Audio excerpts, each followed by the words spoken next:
Hello everyone, welcome to another session of Syllabus Explained for Public Administration Optional.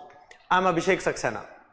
So when UPSC gives us the syllabus for a subject, while it does come up with the units, the chapterization and the various broad heads, but there is a lot that it leaves and does not provide for the details.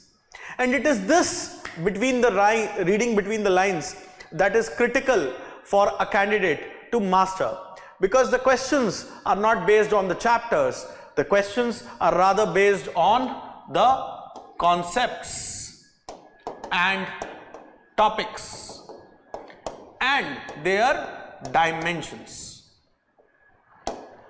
Hence, to know a subject, knowing its micro details and understanding it is very, very indispensable for the examination. Otherwise, you might not be able to score good marks. And therefore, as part of our Syllabus Explained series, we try and read between those lines, get to the micro topics and introduce you to areas which do not meet the eye very often. So today we are taking up the Unit 10 Public Policy of Paper-1 Administrative Theory for Public Administration Optional. So let us see first what UPSC gives us. The models of policy making and their critique. So every model that we are going to list here, right, will involve the model, the positives, negatives, analysis, application, and of course the example. Every model that we are going to read. But the point here is that in this particular case, the UPSC is not specifying which models. So a broad thematic understanding is necessary so that we complete the area. When it comes to models, we have a broad idea of all the models so that no view is left out. So that is something which is very, very important, and with the themes and the models comes the scholars. You will find that some of the scholars you would have already read as part of the previous units, but some new scholars, some new models will be introduced. Then the process itself, the process in the public policy: conceptualization, planning, implementation, conceptualization, planning, implementation, monitoring, evaluation, review and their limitation, again as concepts and as stages as part of the larger policy cycle, and of course their practical examples along with their limitations, so the positives and negatives, each one of them.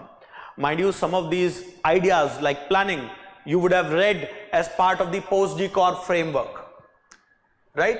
Unit 1, Unit 2, Unit 3. So those concepts have to be invoked.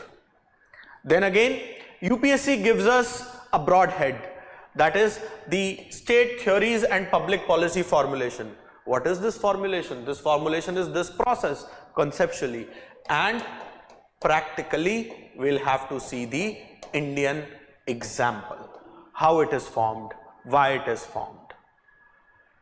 So you can link it with multiple units like plans and priorities. If I'm talking about human resource, the human resource management policies, so personnel administration, civil service in paper 2. Similarly, rural development programs, urban development programs at many places. So this interlinkage part is also very, very critical, but you won't get the hang of it unless you have the command over the micro topics. So let us dig deeper with the syllabus and see. Though this unit is a smaller one, but still the syllabus offers us the micro details, offers us a fair amount of clarity. So at a conceptual level, we'll have to see what is public policy, how it is linked with goals, decisions, what are its features.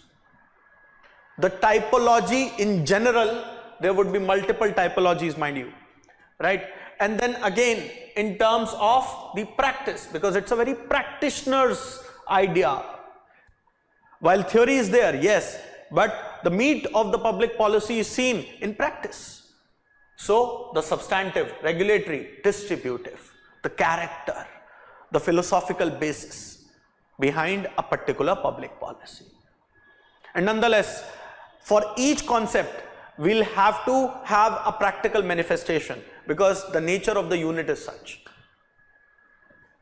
Then the various models and what are the thrusts of public policy analysis.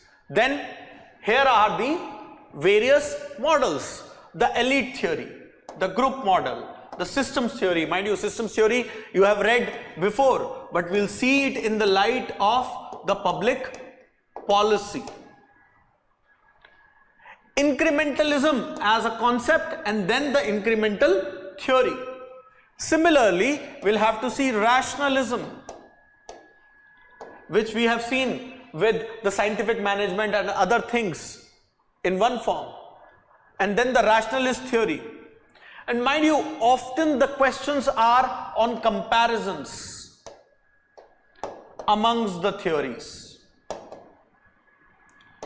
For example, the comparison between the incremental and the rationalist approach has been asked time and again. Also, each of these models, like I said, will come up with scholars and their view. Okay?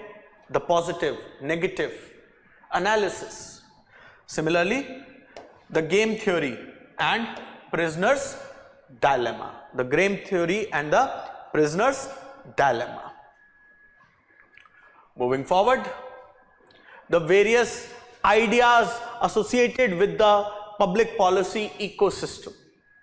That is the strategic planning paradigm, right? A model which is given by Alfred Chandler. Then there is a model of Jenkins linked. Then the ideas of agenda setting and formulation, implementation, evaluation of the policy. And remember, these things we have to study as part of the broader policy process here.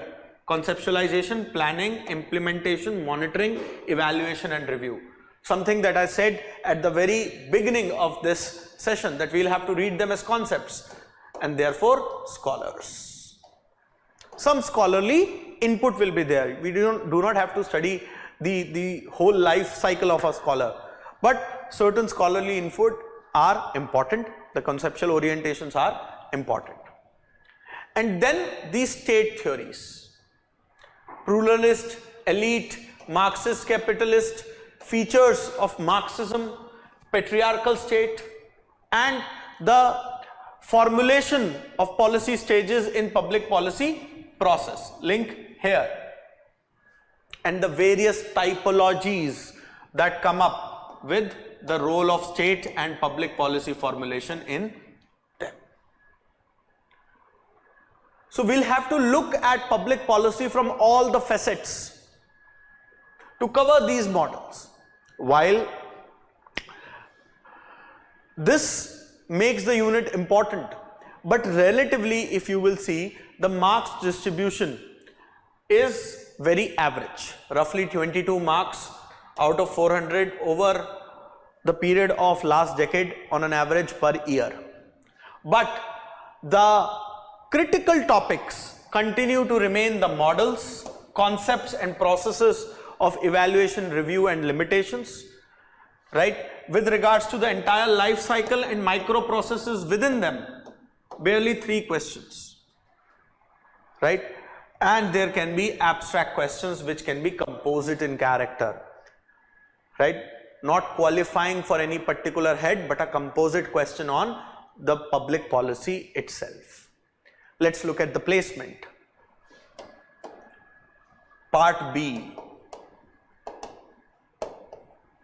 Part B. Compulsory at least one question if I say every second year, right? And question number 8, 6 and 7. 6, 7, 8. And this is the frequency. Now what we have to study and from where we have to study, rather we have sorted out the what part. Now look at the sources that are needed. IGNOU material is good to go. Standard book Mohit Bhattacharya, second ARC and contemporary issues, especially helpful for analysis and contemporary orientation as well as Indian examples and Indian scenarios. So with this we try to decipher the unit of public policy of paper 1 for you all. We'll meet you in another session deciphering another unit of public administration as part of our syllabus explained series. Thank you.